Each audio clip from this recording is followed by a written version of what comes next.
Welcome to War of the Stars, a Star Wars podcast, coming to you every week from deep within the Outer Rim, far beyond the watchful ice of the Galactic Empire.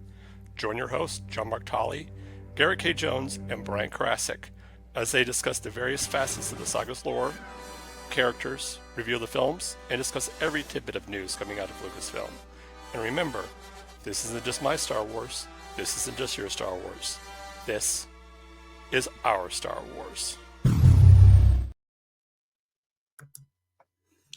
All right, everybody, and welcome back to War of the Stars. I am one of the co-hosts. I am Garrett K. Jones, and with me, finally back, is Brian Karasik. We've missed another one of the co-hosts. I'm mad I missed last week because Return of the Jedi is by a wide margin my favorite movie in the saga.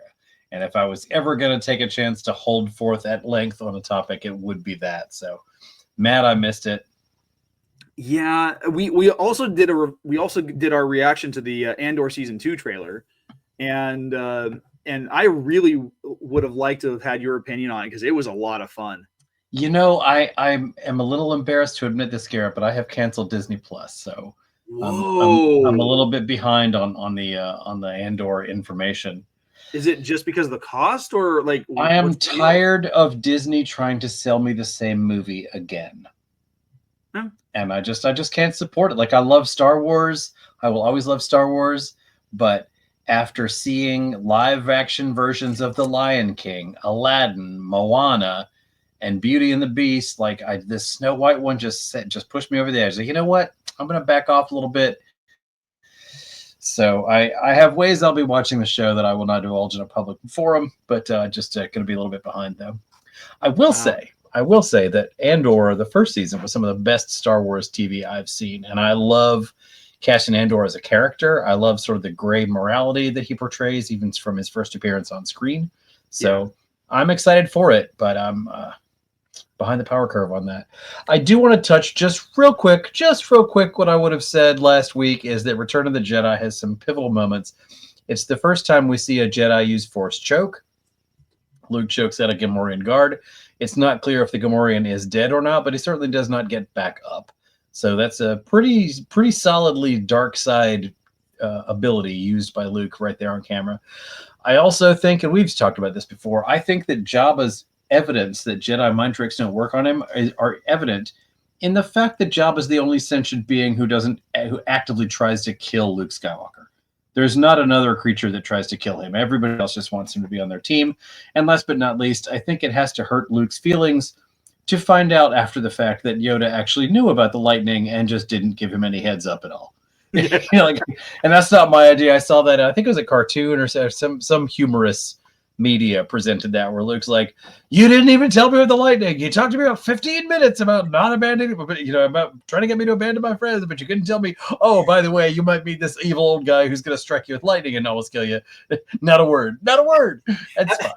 There's been some videos I've seen, some shorts on Instagram where it uses like the classic vintage Kenner action figures. And it's Luke. He's talking with Mara Jade. He's like, whoa, I just had the weirdest dream. She's like, really? What was it about? And he starts basically explaining the core storyline of the sequel trilogy. And finally, she just like, you know what? Couch. You'll just give your lightsaber to any girl, won't you? Oh, that's funny. It was just a dream. A really bad dream. Plus, he was completely celibate in the sequel. A lot of people had a problem with that. The fact that he's dreaming about another woman that isn't Mara Jade. Oh. I see. That reminds me of, and I wonder if it's inspired from, did you ever see the humorous fake ending to Breaking Bad? No. So Bryan Cranston famously played the father in Malcolm in the Middle. Oh, yes. Okay, yes. Okay, yeah. Yes. Hey, for those who haven't seen it, we see Bryan Cranston wake up as if from a nightmare in the middle of the night and turn to him, and Jane Kaczmarek, I think is her name? Yeah. The actress who plays the mom in Malcolm in the Middle is right. He's like, oh, I had the worst dream, and he's completely playing Hal. He's sort of a milquetoast, and it was a terrible dream. And I was working with this sort of man child who always looked like he was wearing his older brother's clothes and kept calling everybody bitch and just on and on. And she's like, And where was I? Oh, that's the weirdest thing, Lois. You weren't there. I was married to this beautiful blonde woman. I'm sure you were, Hal. And then he goes through it, and she basically says, "Go back to sleep, and this isn't getting you out of taking the boys to school in the morning." Okay, honey, okay. And he lays back down, and then the camera pans over, and the pork pie hat is on his bedside table. Wow, good stuff. That's good awesome. stuff. That's awesome. Well, today we are talking about the Mandalorians and the lore surrounding the Mandalorians. Anybody heard of them? I think so. They're Star Wars Klingons to me. I don't know. I mean, better looking, I think. Well, sure. I mean, as not Patrick Stewart. I think it actually was Patrick Stewart, but not in Star Wars. As Family Guy has observed, Commander Wolf's head looks like a fanny. Yes. But yes. I mean, but who's to say? I mean, it's unfair to compare Michael Dorn to Cara Thrace. I love it.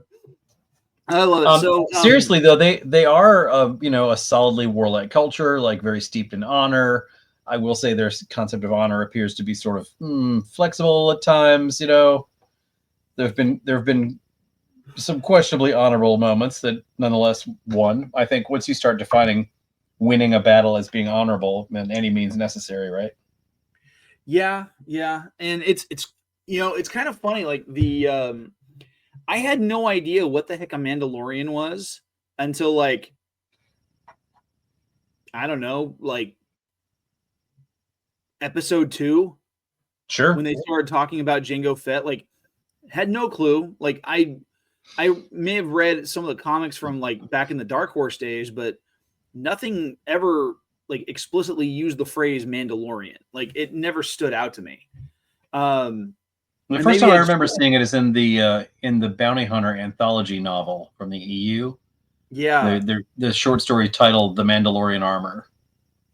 Yeah. Great story, by the way. Yeah, it was. I didn't know. I read it in full, though. I didn't need a whole lot of backstory about that. To me, I was never super impressed with Boba Fett in the first place. I obviously had my preferences in Empire Strikes Back. But what I did like about Boba Fett was the mystery. Like he's clearly wearing a uniform, right? Like that's obviously this armor means something. And to not know what it was made it more interesting to me. And to me, the timing of when I came to learn more about Mandalorian culture, I learned about Mandalorian culture by way of Sabine Wren. Mm-hmm. And that was not the gateway that I needed. I don't need a Candy Raver street skateboarder to introduce me to Mandalorian culture. Like I like the concept that they all make their own armor and every armor is a little different and whatnot. And then, it's all an individual style, but it wasn't what I was looking for. When we started seeing more militant sections of the Mandalorian culture. Death Watch, is it? Yeah. And during the Clone Wars, we get introduced to Death Watch under the leadership of Pre Vizsla, the descendant of Tar Vizsla, who forged the Darksaber. Tell me, okay, do you know more about the Darksaber than I do, but I've always been annoyed at it because it seems like a very we talked evil, about yeah. We talked about how annoyed you were when we discussed the lore of lightsabers several months ago. Well, I'm still annoyed by it. I think it's too cool of a thing to be assigned to some random man. Was he even a Jedi, the guy who created it? Yeah, Tar Vizsla was the. So let me pull that up and kind of we can rehash that a little bit. Which Vizsla was it who won the Westminster Dog Show in 1949? Love it. Okay. Well, joke there, folks. A Vizsla is a little-known dog breed. It's very popular, very cute, and it's spelled exactly the same. Jeez. So basically, this entire clan was named after a dog breed. Great. I made a meme of that. It's just a Vizsla puppy, and I captioned it "Pre Vizsla" because it's pre Vizsla, and then I had a shot of that character pointing at the camera. That is not funny. So Tar Vizsla was a Force-sensitive human male Mandalorian who was the first of his people to be inducted into the Jedi Order as a child around 1050 BBY. Okay. Vizsla became a Jedi Knight and created the dark saber, a unique black-bladed lightsaber, which would become the symbol of leadership within House Vizsla, and he became the ruler of Mandalore. He was also the ancestor of pre-Vizsla, Paz Vizsla, who we saw in The Mandalorian, voiced by Stevenson? he was voiced by Jon Favreau. Oh, okay. The big guy with the huge Gatling gun. And Sure. then his son Ragnar Vizsla, which I'm like, dude, really? You're gonna name the kid after a Viking? Like, the History Channel is going to sue somebody at Disney. The cultures, there's some significant overlap, I think, in this There is. That one's a little on the nose, I think. Yeah, I think you're right. So yeah, he created it. So don't get me wrong. Like, I mean, in general, swords are, from a storytelling perspective, they are kind of a perennial go-to. I mean, if you look at the hero's journey as coined by Joseph Campbell, he talks about at some point the hero within the hero's journey, the hero is given a sword, whether it's Luke's lightsaber, which he got from his, it was a hand-me-down from Anakin through Obi-Wan. It's Harry Potter and his wand. If it's or the Sword of Gryffindor. The Sword of Gryffindor, yeah, that also works into it. Don't get me started on Harry Potter. That's a whole other podcast. Right? Harry Podcast. All right, sorry, go ahead. But then, so it's an intrinsic element within it. So within the story. Ooh, Terran Wanderer receiving Djarin. Right. Or I don't know if I'm saying that correctly. For those of you who are fans of Christopher Paolini, the character Aragon is the recipient of a sword called oh crap, I can't remember the name of the sword. But he is Dave. Yeah, right.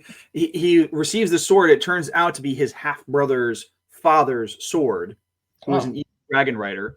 And then a few books later, he ends up having to forge his own because he loses that one, and he ends up it becomes a black blade, and he renames it Brissinger, which means fire. I feel like I just backed into a Terry Pratchett novel where there's this ancient, powerful sword. His name is Steve, or like something completely mundane. Yeah.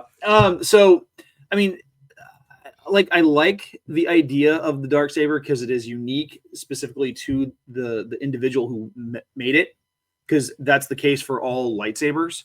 Yeah, but like, do we know why it's the only one shaped like that. It's the only one that's black. Like, why didn't nobody else be like, that looks pretty cool? You'd think, somebody else would make one. That would be really cool. Like, it doesn't explain exactly what kind of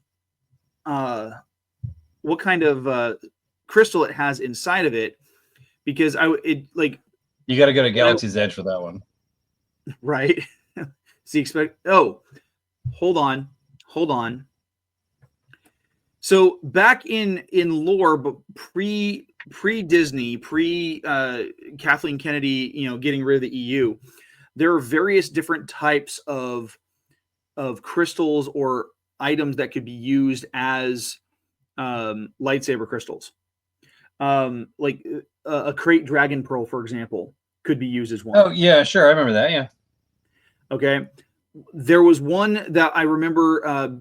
It was called a Stygian crystal, and it had stealth capabilities for any Jedi who was able to stumble upon one, as rare as they were, and apply it to their lightsaber, and it usually colored the blade black. That sounds like it started in a video game. No, that feels like a very video game mechanic. I think it started in a book, one of the books, or it started in I don't remember it being in any of the video games well, I take that back. There were different types of crystals in the Force Unleashed games that did change color and abilities, but they weren't given specific names like Stygian or anything like that. So yeah, I'm always itchy about things that sound like they came from a video game, because I have a firm belief that the term gray Jedi comes from KOTOR, where you can find a discarded piece of clothing called gray Jedi robes. And it makes me really mad because the gray modifies the robes, not the Jedi, but whole other episode there. I kind of blame that on Dave Filoni, like misappropriating the use of the color. Who knows? Dave Filoni, what did he do? I mean, let's be honest. Djarin is his self-insert. Yeah. I guess now that you mention it, he's a little too obsessed with a certain orange-skinned Jedi. I mean, Dave Filoni is to Ahsoka as R.A. Salvatore is to Drizzt Do'Urden, or Paul Dini is to Harley Quinn. Oh, actually, Harley Quinn is a very good analogy. Or let's not forget Timothy Zahn and Admiral Thrawn. This is true. Yeah, but that's okay. I mean, wait a minute. They rhyme. We get to fall in love with our protagonist. I won't hold it against him, but Thrawn gets a little bit too much for me. But regardless, I can honestly say, as a writer, I've never fallen in love with any of my female protagonists. I don't mean in like romantic love. I mean in the way that Filoni is with Ahsoka. Not fair. Anyway, so yeah, so Mandalorians are. I mean, they've got a steeped history, and I do like the idea that we got a little bit more of it during the Clone Wars, especially the last couple of seasons of the show. Mm-hmm. We get to see the Siege of Mandalore. We get to see how that plays out. But I think I would have liked to have known a little bit more about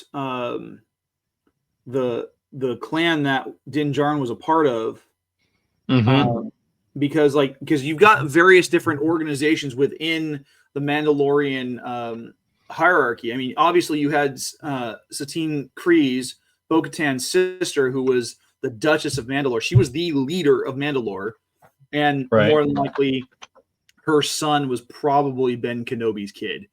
Let's be honest. I've heard that theory, and while I like it as a concept, I have to say it is taking a great deal away from the character of Obi-Wan Kenobi that he would violate the Jedi Code so deeply. I don't think it holds true to his character. I like to lean towards the yes on that one, because it would have made him way more sympathetic towards Anakin and what he was dealing with. But wouldn't that make it worse? Like, I guess that would explain why he kind of knew about it. Like, there's no way, like there's a few. Yeah, you can't spend years with someone and not know what's going on in their life. Also, you are telepathic, right? Again, they're demigods. Clones are picking up on the deal with Anakin and Padme.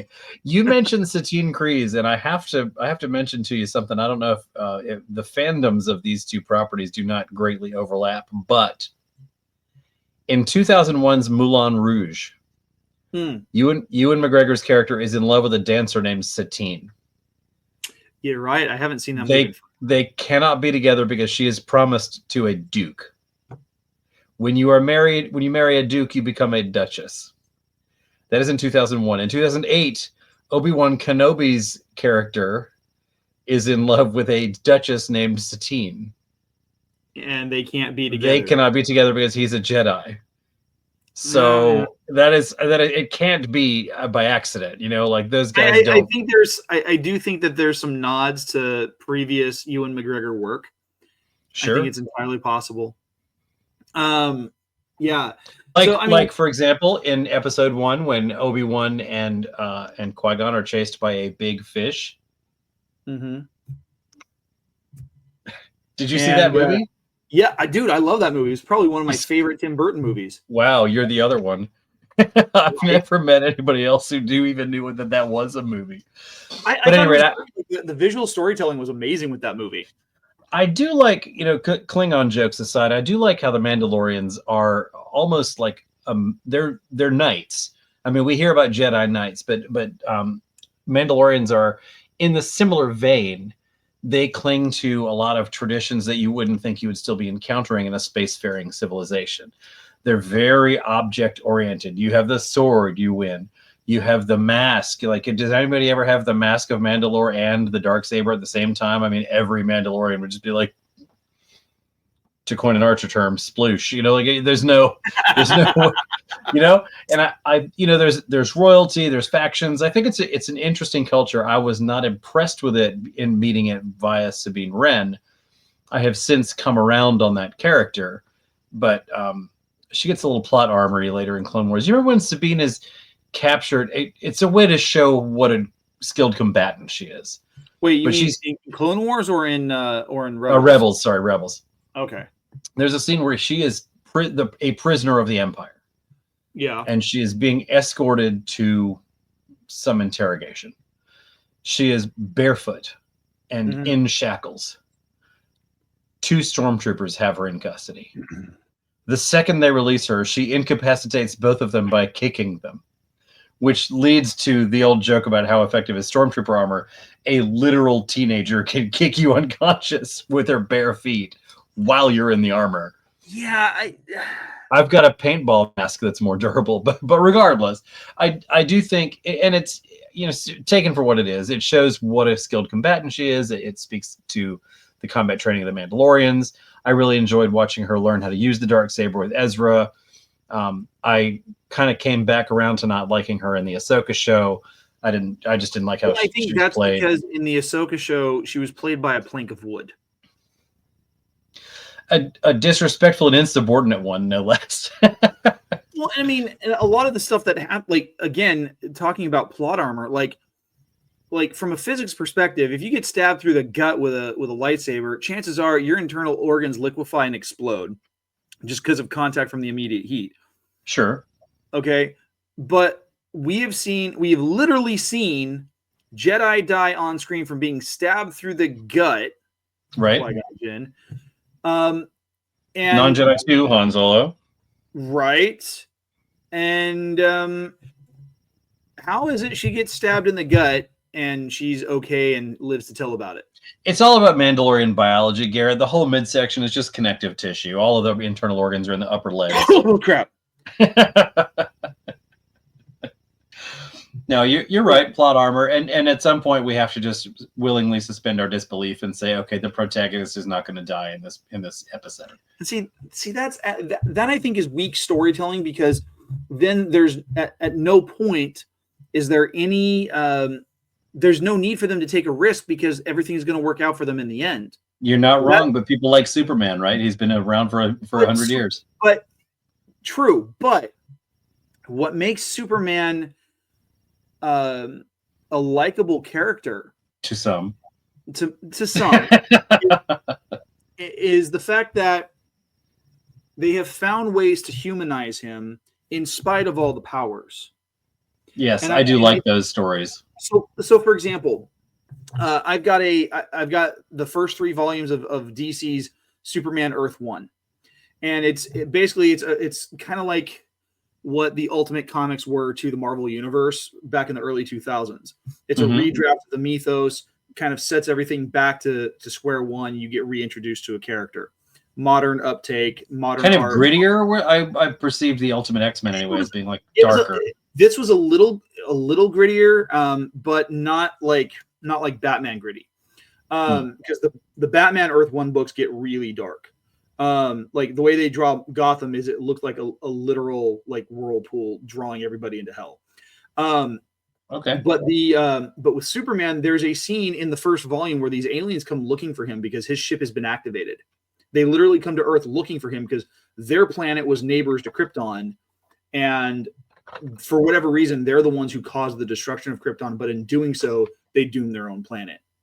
And so they show up to kill the last son of Krypton, and they're using a red sunlight-powered gravity well, like a beam. And he is in the midst of that. And all he wanted to do was figure out how to stop. I can see that not doing too well with him. Yeah. And so he is down for the count. Did you watch Powerless, Garrett?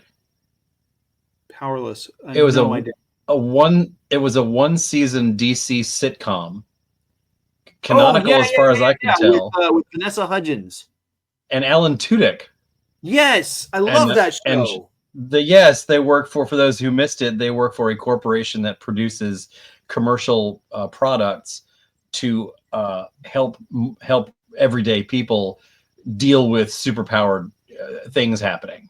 Yeah, it was like a Metropolis branch of Wayne Enterprises. It's across the lake from Metropolis, like and at one point, Alan Tudyk talks. He's like Bruce Wayne's cousin, and he talks about they talk all the time, and he holds up his phone. He's like, "See, he just texted me. It says stop using my Netflix password." Oh man!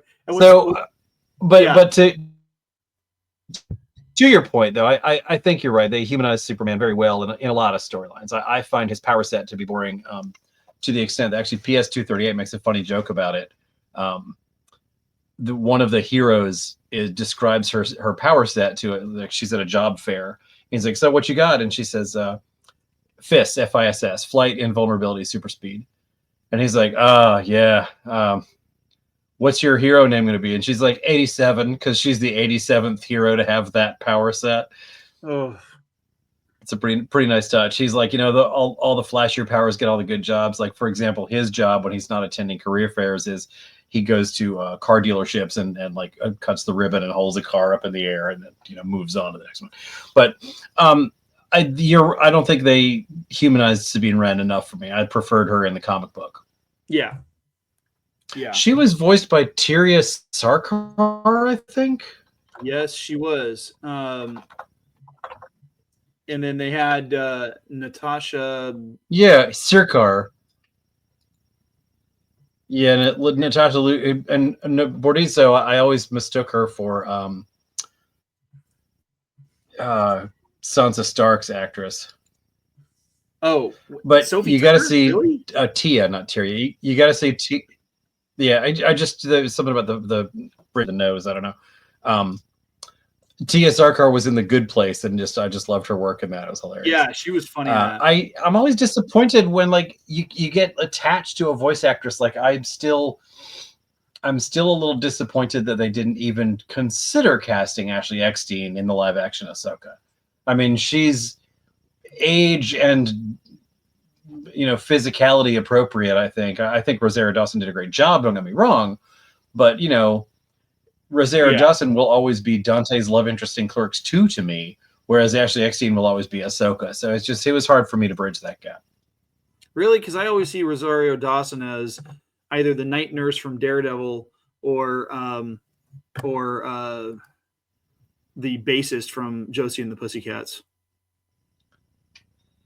Now, I've only seen one of those. I've only seen one of those films, and I don't want to admit which one.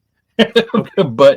But yes, I forgot she was in Josie and the Pussycats. I didn't watch Daredevil. I watched Josie and the Pussycats because absolutely. Rachel Lee Cook. Oh man. Yeah, no argument. That's interesting. So back to Ahsoka though.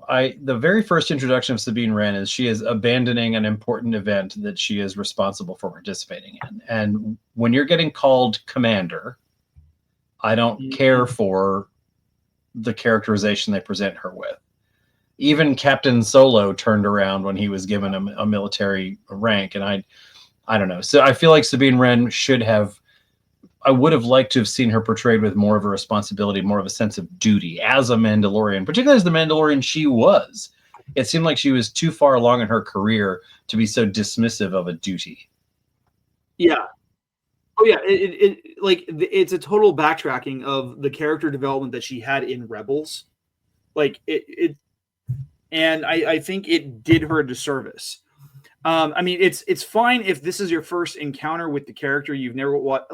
And see, that's part of the problem. This is something I've talked about before, is that a lot of the stuff in Star Wars with the shows, especially, is if you are not a die-hard fan like you or I, going through and watching each of the shows, each of the animated series, and knowing all this backstory, all this content, we're gonna if you're just a general casual observer who has never watched an episode of Rebels before, and you're introduced to Sabine Wren for the first time in Ahsoka, you're gonna be completely fine with it. Right. Because you know all the stuff that came previously. Mm-hmm. If you're like us and you've done all that homework, and I refer to it as homework because it is kind of a derogatory term now. Like, and again, I'm going to be harping on this. Like everything with Marvel, with the MCU, everything with Star Wars, like right now under Disney's banner, it has been homework. So if there's too many links. And if you're not paying attention to every single little thing, you're going to be like, well, what the crap is that? Well, you know why Marvel did that? That is a direct callback to what they used to do in the comics back in the 80s. Yes. They'd make some reference to like, oh, for the full story, read Avengers 47 or whatever. Right. Like, I don't read Avengers. I'm reading X-Men. Yeah. Like I liked having things that were like, I mean, that's why jumping back on Daredevil worked so well back in 2015 for the 3-season run that it had, because it was loosely tied with verbal references back without having to be directly tied into the main canon of the franchise. It worked. And if they ever wanted to do a street level team, especially with like a character like Spider-Man who should be more street level, like instead of doing a film, Spider-Man would have been better suited as a street level series to explore the characters, to explore the different villains, instead of just doing these one-offs and whatever. But that aside, it's all felt like way too much homework, and I get tired of it.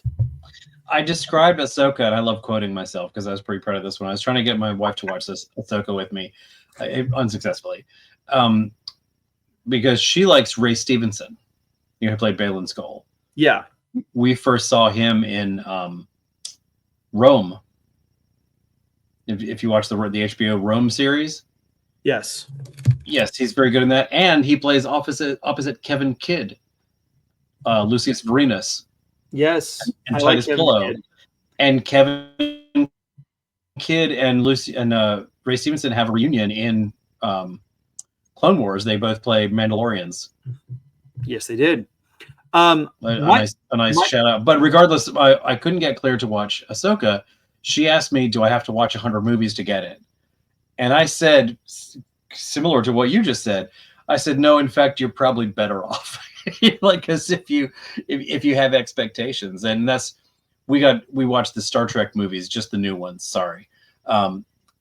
Because one of our friends posted this is years ago. One of our friends posted on Facebook, like they had taken this which Star Trek character are you? And so Claire jokingly took it and she got Kirk. And then Nice. I took it she got Spock. So she got Spock. And everyone was like, that's awesome. And she's like, why is Spock cool? I was like, he's the smartest one. And she's like, yeah, that's fair enough. That tracks. And then I took the same test and I answered in a way that I would get Kirk. And Claire said, what if Kirk and Spock got married? I was like, don't Google that. Just whatever you do. Because you'll find out. But yeah, she's like, are there how many of these Star Trek movies are there? I was like, oh my God, there's like at the time there were 5 different TV shows and 17 different movies and a cartoon but so we started with the Chris Pine movies and she thought they were fine, and then we stopped watching after the Idris Elba one. Yeah, the Chris Pine movies were okay. The problem is they were too action oriented instead of exploration oriented, like they should have been. Yep, exactly. But and I think we're starting to lose the course here. Without Mark to rein me in, I'm insufferable. What before we get to bring us back on topic, how would you characterize, if someone were to say what's Mandalorian culture like? What's the elevator pitch for Mandalorians?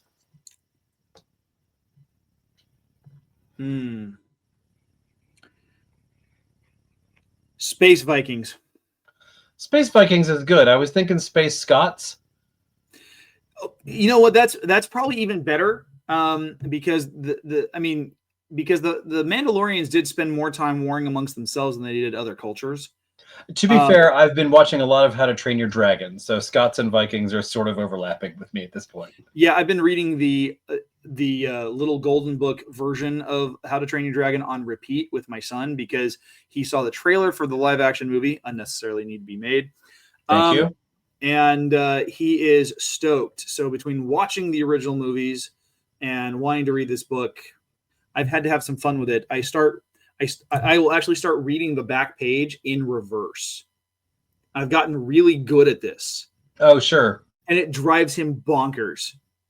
To the point where he starts pushing on my mole a couple of times to reset me back to factory settings and have me read it properly. I love make him if he presses it too fast, you should start speaking in Spanish. I actually started speaking in Japanese. Oh, nice. I have the little golden books of I'm a droid, I'm a princess, and I'm a Sith. I think that those are fun. I've got the first season of The Mandalorian as a little golden book for my son. Okay. And while he has enjoyed it because he likes Grogu, he is not a Star Wars kid, and that's fine. He's a big fan of Godzilla. You want him to come to it naturally. You can't force him into it. Although there has been talks of Godzilla being a Ghostbuster, so I'm okay with that.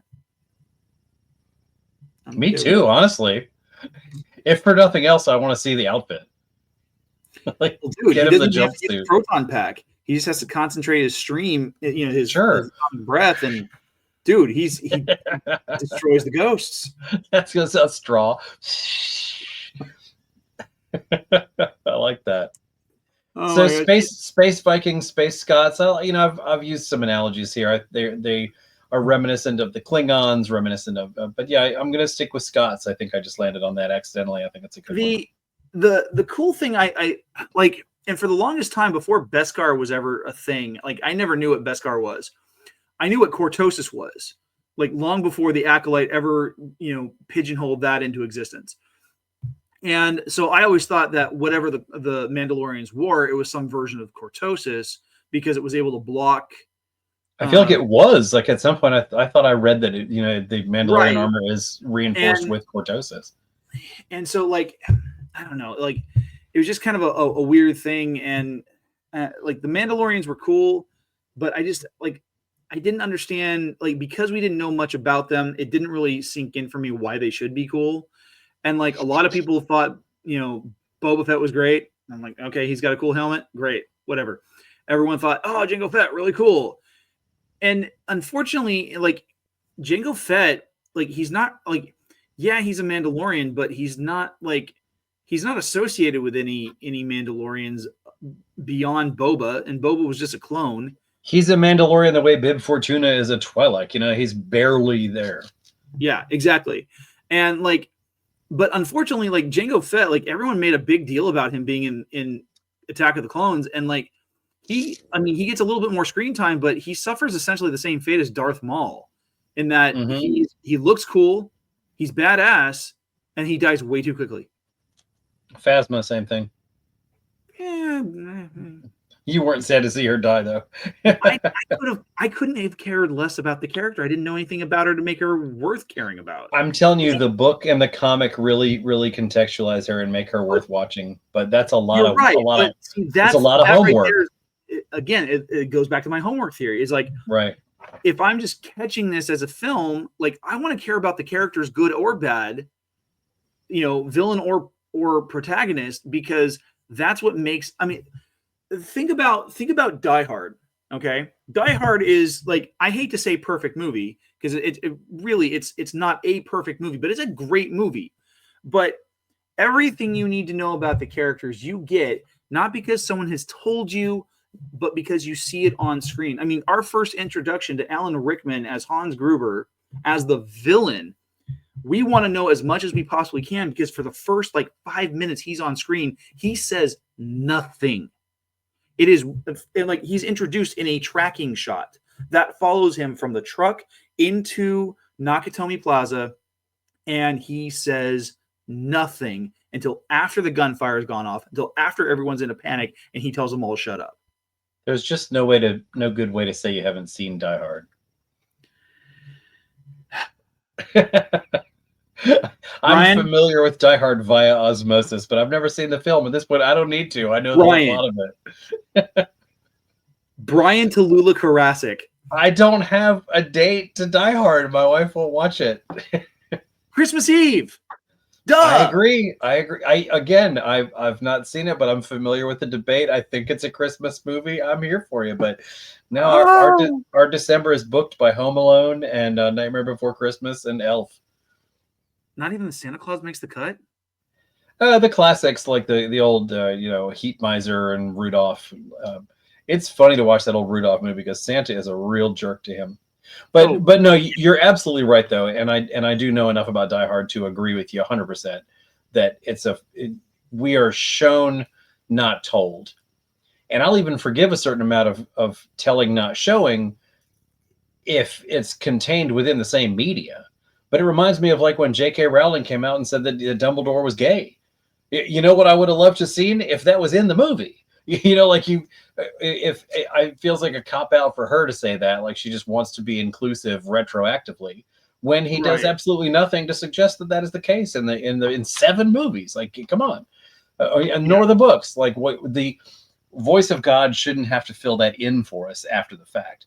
And back to Star Wars, I don't think that it is unfortunate that you need to read a graphic novel and an entire novel to find Phasma an interesting character, but. Be that as it may, I didn't care for Jango Fett because he is absolutely central to the most confusing part of the prequels, which is how the Jedi ended up with the Clone Army in the first place.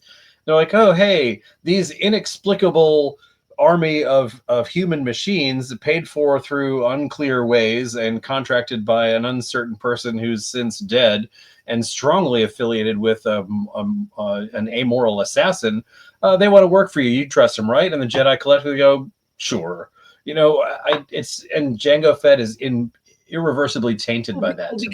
Because if they had said absolutely not, we don't want to have anything to do with this, the movie would have been over. Again, but back to an example of weak storytelling. If because it makes the movie work it's not a reason that I like. And I completely agree. It's just it's convoluted. It's bad storytelling, but I do like Temuera Morrison. I'm a big fan. I'm glad he's getting work. He's a good actor. He's fun. He made the part believable. You could tell he was enjoying what he was doing. I am forever in awe of how he characterizes every clone differently. It's still his voice, but like we've seen him play probably 24 clones at this point or another by, just like incidental lines here and there and Bad Batch or whatever. But, Temuera Morrison he's like Deep Roy playing a million Oompa Loompas in that Willy Wonka travesty that Johnny Depp was in. It's pretty impressive. Yeah. It is. And that right there is the third Tim Burton reference, as I recall. Yeah. Which means at some point he's going to be summoned here. Yeah, exactly. I think that they've done well with the Mandalorians, bringing them into the forefront of Star Wars culture, because I don't think not every story can just be Jedi versus Sith. And in fact, I would have loved to have seen a film set in the Old Republic, in the Jedi Mandalorian War. Yes, absolutely. Do it animated, because then you don't have to worry about, casting a bunch of actors and stuff like that. You can just do voice actors, but that still would have been so epic. In fact, the medium of an anime style, like they've used with Tales of the Jedi and Tales of the Sith, I think would have been, or not. No, I'm sorry. It's the Tales of the Empire. No, it's Visionaries. Oh, okay. Star Wars Visions. Mm-hmm. If they had gone with an anime style for that particular film, and kind of like what Warner Brothers did with War of the Rohirrim, but with just slight, really stronger animation instead of cutting corners. Yeah. I think that would have done really well. It would have been something that I would have been interested in, because it's not your typical Jedi versus Sith or Clone Wars. Get or the team that draws Legend of Vox Machina involved in Star Wars. I'd love to see that. Right? Yes, absolutely, absolutely. Scanlan's hand slapped that all over. Yes, absolutely. I'm a big fan. I remember the first time I watched Vox Machina, I was angry at Percival because it was such a cool character, right? The engineer with the demon-possessed pistol. I'm like, why can't I play that character? Like, why aren't I still in high school? No fair. Have you seen season 3? Yeah, oh yeah, I've seen the whole thing. Okay. Yeah, I'm all caught up. Thanks.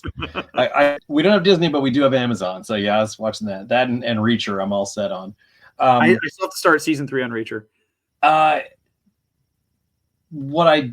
What I really like is the inner faction and the factions of different Mandalorians. I like that they're not this one, monolithic species. Like all Vulcans are this way, all Twi'leks are this way. We've moved away from that a little bit in the Mandalorian culture, but I like that they've added them in there, because at times, especially in the EU, I think we got ourselves in trouble where they're like, so Palpatine is dead, but there's still the Jedi, so we need a villain. So I don't know, Yuuzhan Vong maybe, and I absolutely hate the Yuuzhan Vong. I know it's not a popular stance.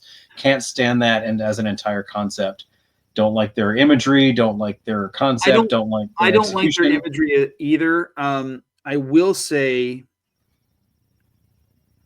what the Yuuzhan Vong did for the Dark Horse books. Moving beyond that, if you read through the Star Wars Legacy books with Cade Skywalker, the fact that Darth Krayt is Asherad Het, who was a Tusken. He was human, but raised by Tuskens, Jedi. I'm not clear on the distinction. Are Tuskens still a species?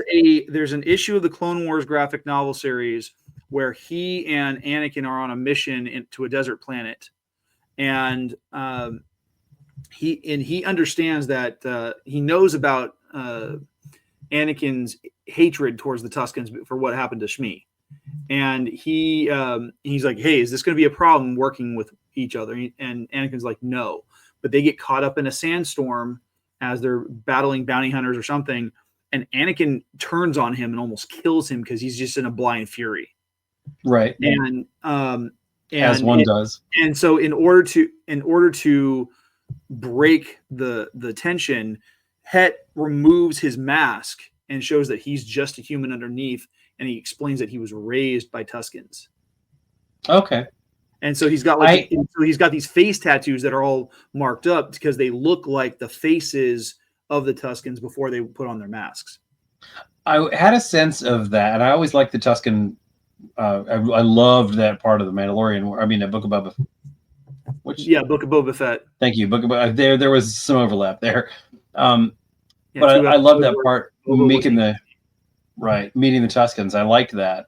But I had a sense that they, similar to the Mandalorians, they started out as a species, and similar to the Sith now too. They started out as a species, but then just became, or someone who's been brought up in that culture. So, but yeah, I always thought Asherad Het, and was his mother Sharad Het? I always thought there's two of them. Let me see. Hold on. Asherad Het had a parent, Sharad Het.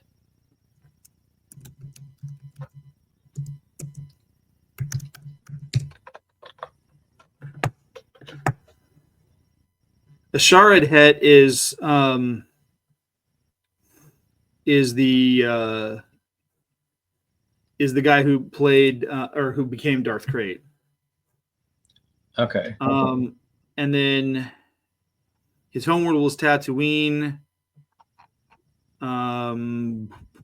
He's part of the Het family. Yeah, Sharad Het is his father. Is his father? Got it. Who was a Tusken. His mother was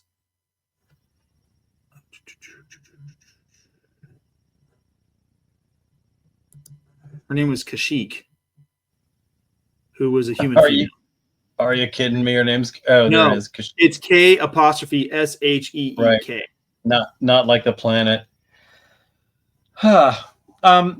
So I wonder if we're going to see more of the Mandalorian culture fleshed out. We've kind of gotten a lot between Clone Wars and Bad Batch and Rebels. Like, we've really seen a lot of the Mandalorians, and the Mandalorian I do want to see more of Din Djarin's particular clan, as you said, because it seems like a very interesting little subculture.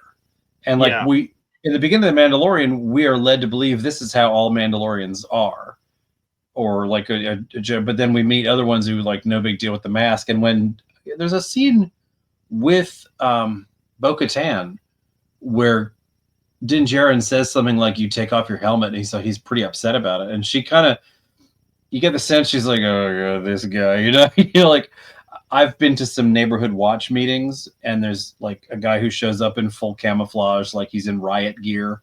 Like, guy, you're not on the SWAT team. You're in the neighborhood watch. Like, chill. It's like that dude Stingray from Cobra Kai. Like, dude, you're not really a sensei here. Go away. Yeah. Oh, hey, he's here. He's here. Hey, Yay. Mark. Sorry, it was right towards the tail end. Yeah. Well, that's our show, everyone. Thanks for tuning in. Oh, those Midwest goodbyes are real.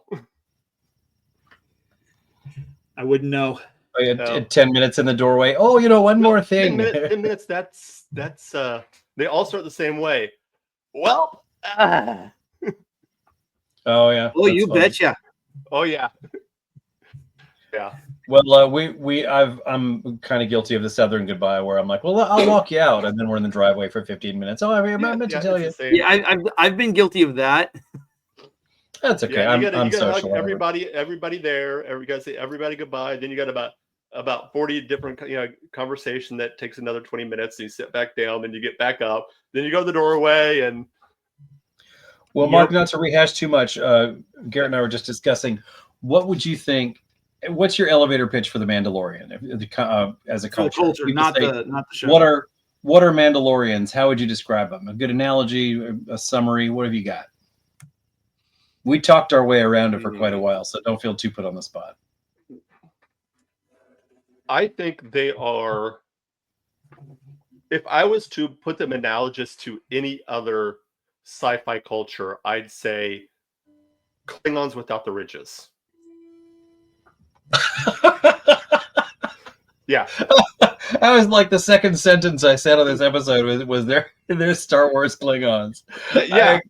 I agree. Which is so interesting that the first time you see them in the new, like in Clone Wars, you actually see them they're a peaceful planet. They've completely done away. They're pacifist. Because the first time you're on Mandalore in Clone Wars, that's the one thing they bring up is that they've gotten rid of their warrior culture and they've become pacifist. But wait, there's more. But wait, yes, yeah. Interesting. We also circled around after some discussion. I think we kind of landed on their Space Scots Vikings. Yeah, I could see that too. Yeah, definitely have that. Garrett very cleverly observed that they spend more time warring against each other than outside forces. Yeah. Again, Star Wars Klingons. yeah, absolutely. I think that's fine. I'm proud that you said that, because that was my where we launched from.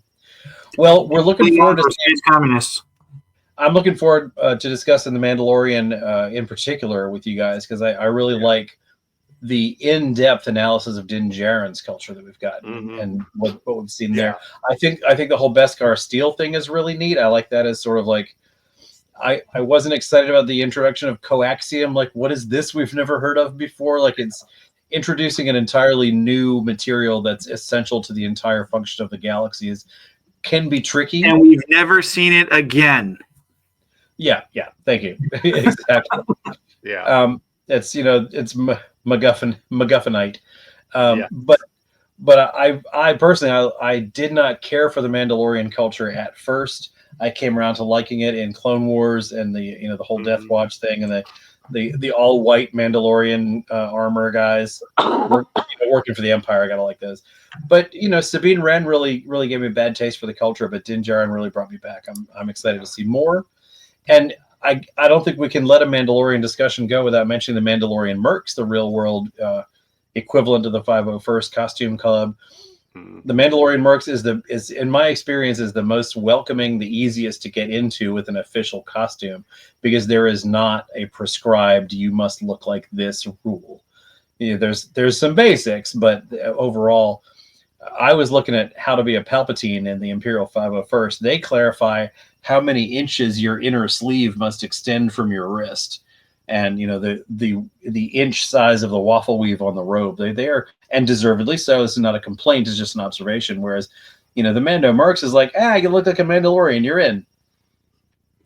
One of my favorite Mando Mercs is a woman who does a Merida from Brave cosplay, where she's all green, you know, like forestry colored Mando armor, and she's got a huge red hair, and she does an amazing work. So here's something very interesting. I was reading through the article on Wikipedia. There is a Twi'lek Mandalorian mercenary named Vort Norman. He is a Mandalorian, but because that's the thing, is that Mandalorians, while there is a people, while they are a race of people, you can be brought in as a Mandalorian like Grogu was. Yeah. And technically even if Din you're Djarin not a too. human. Technically What? Din Djarin wasn't born on Mandalore. Right, he's a foundling. Yeah, he was a foundling. But so here are Mandalorians. They're still human though. Mandalorians. Most of them are, yeah. Most of them are. But like, I'm looking here at the profile information for Vort Norman, who is his appearances in Star Wars: The Old Republic, which I'm assuming is a video game. Yeah. But he's described as a male Mandalorian Twi'lek bounty hunter living on Droman Cass during the Cold War. When the I gotta say, sometimes you see Star Wars names and you're just like, no work was done there. The guy's name is Norman. I mean, I'm a gun die is another one I'm not a big fan of. Like, I know people who are big fans of that character, but his name is I'm gonna die. Well, the name like Norm, I just expect him, to be at a cantina somewhere. Norm. He's a mail carrier. If there's not a scene in, I'm sorry, Cliff Clavin was the mail carrier. Oh, you're right. My bad. They were buddies and essentially inseparable. I feel like if SWTOR doesn't have a scene where that character enters and everyone says his name, I feel that's a missed opportunity. Norm and Cliff were like the Cheers equivalent of Hitchcock and Scully from Brooklyn Nine-Nine for me. Statler and Waldorf. Really sure which one's which. Yeah. Have you? By the way, Brooklyn Nine-Nine trivia. If you flash back, one of those guys as a young cop is played by Jack Reacher. Yes. Alan Richardson. So, well, Mark, we've been going for about an hour. What late breaking news do you need to bring to us on the topic of Mandalorians? We don't want to leave you out. I don't know. It's been a long week, dude, guys. Tune in next week, everybody. Well, that's. I'm glad you made it in. I don't know what you guys. I'm not. What you guys have all hit on. It's not important. We didn't say what you want to say. Oh. Well, I think that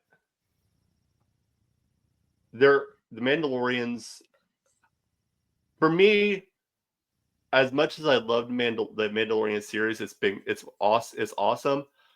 I would have liked to have seen the Mandalorians from the Old Republic game, from that series. Not necessarily because everyone's like, oh, are we going to see Revan, all that, but just to see the Mandalorian Wars. That's what I'm looking. The Mandalorian Jedi War.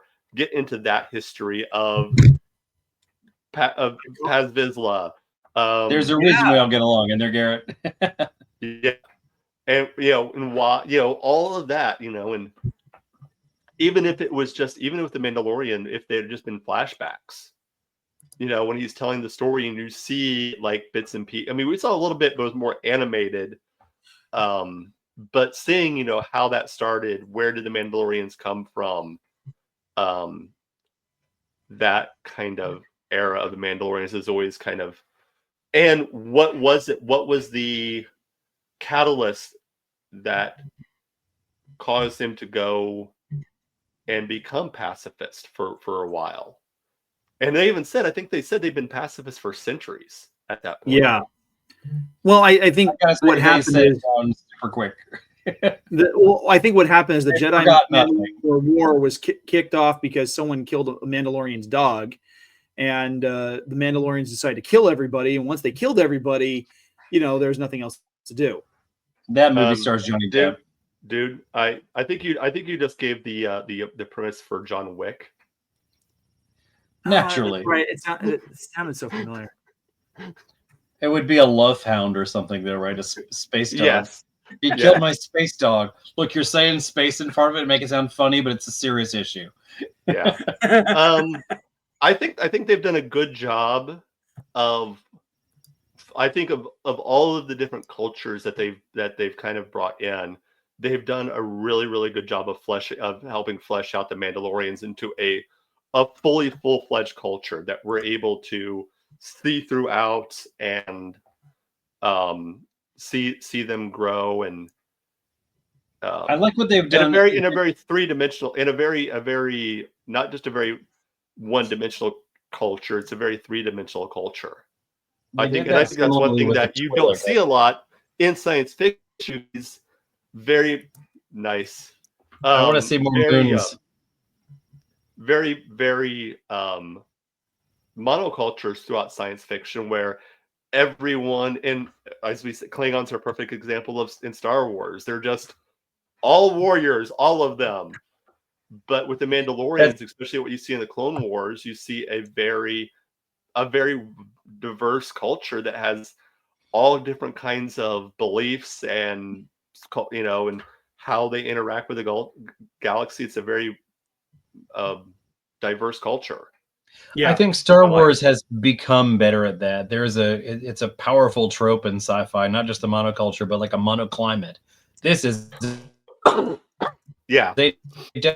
desert planet. This is an ice planet. It's like Earth is the only planet that has a multiple biome. Yeah. I lost video there for a minute.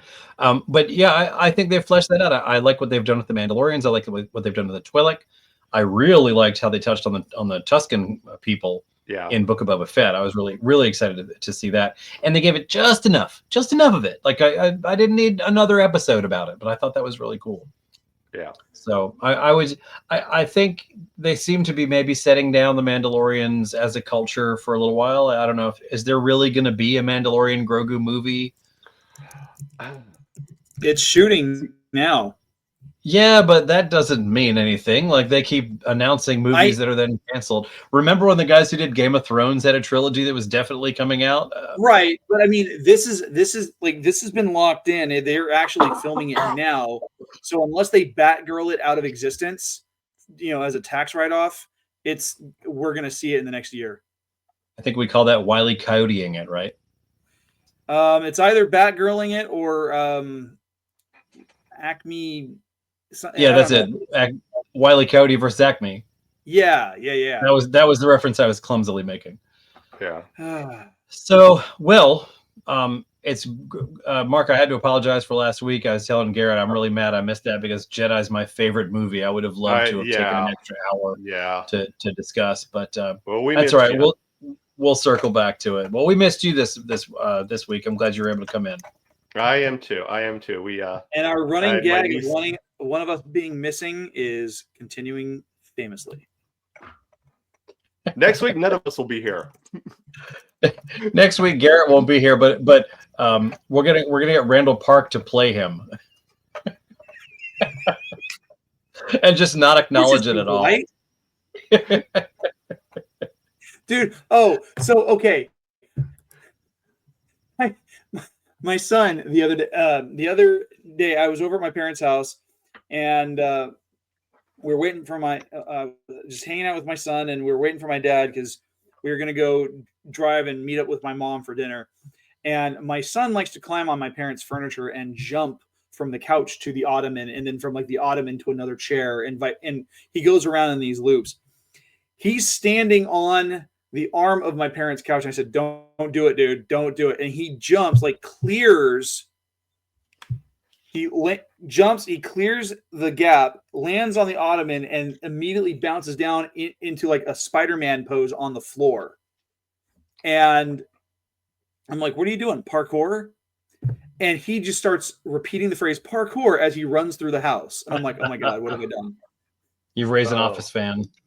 Yeah. He's never seen that scene. Oh. He's never seen that clip. He's watched more of Ron Swanson throwing away tofu bacon than he has of The Office. Also a classic. Yeah. Oh my gosh. My kid. He's funny. Well, that's all I got about the Mandalorians guy. Yeah, me too. Yeah. Hey, Mark, we are starting a new thing on social media, right? We are. For those of you who are sports ball fans, or even if you're not, you're probably aware that March is what here in the United States is referred to as March Madness. It is the NCAA basketball tournament, 64 teams vying for the national championship. And I thought it would be a cool idea to do something similar to that for the Star Wars universe. So we are doing our own Star Wars Madness tournament. 64 characters are going to be vying over 4 different regions. There is the Hoth region, the Endor region, the Tatooine region, and the Coruscant region. They're going to be ranked. Each region is going to have 16 teams. And the way it works is the number 1 seed will face the number 16 seed, 2, 15, 3, 14, so on and so on. And then they'll move on to the next round. So I will give you a little heads up of who our number 1 seeds are. In the Coruscant region, it is Darth Vader. In the Hoth region, it is Luke Skywalker. The Endor region is Obi-Wan Kenobi, and the Tatooine region is Boba Fett. Those are our number 1 seeds. We already have some of the brackets up for the Hoth region over on Twitter. The way it's going to work is Twitter will have two regions, and Facebook, Instagram will have 2. There'll be as polls, and each we'll vote over the next week, and then we will announce next week who moves on to the second round and how the second round, who will be facing off in round 2. Right now, I'm going to look up and see if we have any major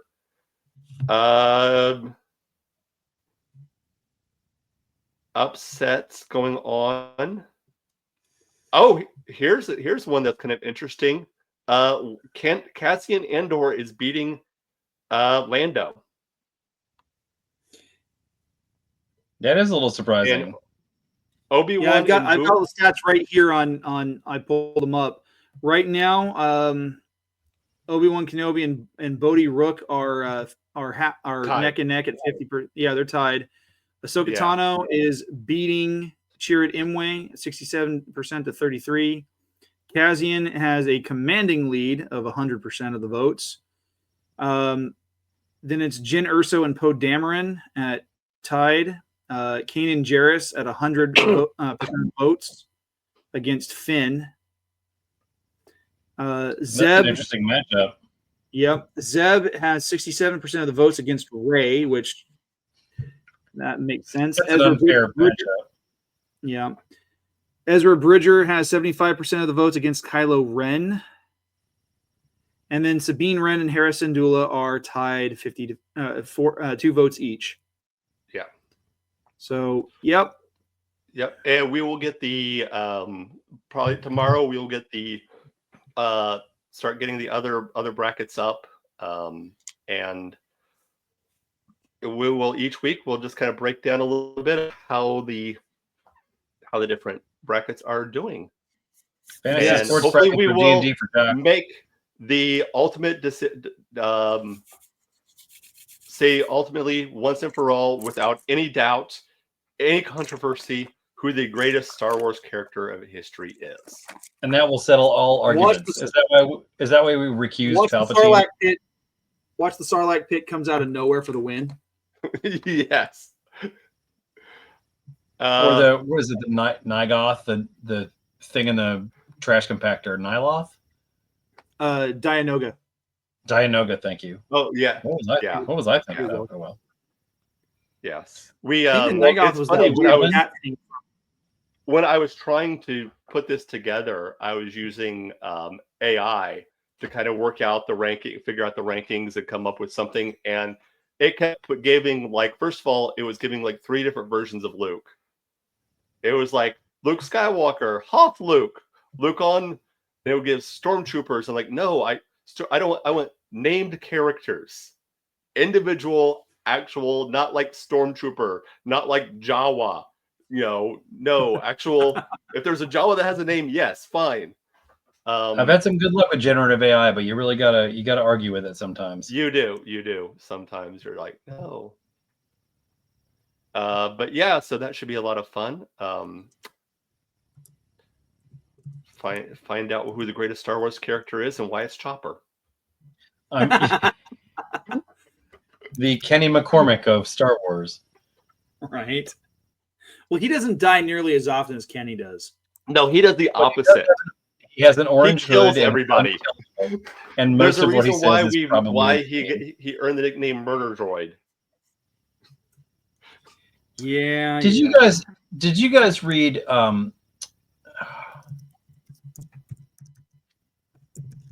shoot, there were 3 books. It was right after Chuck Wendig did this series. I didn't keep them. Darn it. After that, I think. There's a droid in there. Snap Wexley builds or reconstructs a B-1 battle droid, and he gets some like aftermath. Yeah, he gets some like black market code in there, and we hear the droids. Mr. Bones is the droid's name. We hear the droid's point of view at one point, and he references strange memories of having 4 arms with lightsabers. Like, but I never had 4 arms, much less a lightsaber. Like, oh, so he's got Grievous code plugged in him. But also at one point, he refers to a human as a meat bag, and that's HK-47 for you right there. Gotta love. I love jokes like that are of the fans and for the fans. Yes. Yeah. So, well, I got to cut out here, folks. Shall we say our goodnights? Yes. Good night. Right. Yeah. Brian, yes. I participate as one of the archivists on the Sith Library and Archives, a Facebook fan page with 50,000 plus followers. No big deal. Why don't you come on and join us there? We love it. I posted a Darth Corrosis on there. Famously, the only thing I wrote in 8th grade that I still like. A lot of bad poetry, but a pretty good Star Wars name. I'll stick with it. So, at any rate, come out and see us. We post art, culture, jokes, memes, whatever you have. Anything Sith, Empire, Dark Side related, we love it all. Come see us. All right. As for me, you guys can find me on Instagram and X at GKJ_publishing, where I talk about my books, The Archives of Hissene Kram. I also talk about my show on YouTube, The Right Way, where we talk book recommendations, author interviews, and creative writing tips. I also promote about some of the new stuff I have coming out, like this brand new beauty right here. This is Midnight Playground. This is my original anthology of short stories from a variety of different genres. There's ghost stories, there's science fiction, there's action thriller, everything in between to keep readers interested. That is now available on Amazon. You can get it on Kindle or paperback, or you can order it directly from me on my website. I also am the co-host of another show on Feast of Fandoms called Snackame, where we eat snacks and we talk anime. And this month, for the month of March, we are talking about the series on Hulu called Erased. Cool. All right. As for us right here, if you want to get hold of us, you can email us at warthestars1@gmail.com or on Instagram at war_of_the_stars1 or on Twitter or X at warthestars1. Those are also places. Also, you can check out our Facebook group. On Facebook, just search War of the Stars, the Star Wars podcast. that will be where you're able to see the aforementioned tournament that we are doing right now. Also, YouTube, we are at War of the Stars. And of course, we are a proud member of Feast of Fandoms. You can check out all the episodes on Feast of Fandoms of War of the Stars and other shows too. I.e. the also aforementioned Snackame. If you want to support the show, you can do so at Ko-fi. That's ko-fi.com/War of the Stars, or go to our Spreadshirt store and get the cool merch we got there. Spreadshirt.com/shop/war-of-the-stars. That does it. So, as always, remember, this is not just my Star Wars. This is not just your Star Wars. This is our Star Wars. Until next week, may the Force be with you.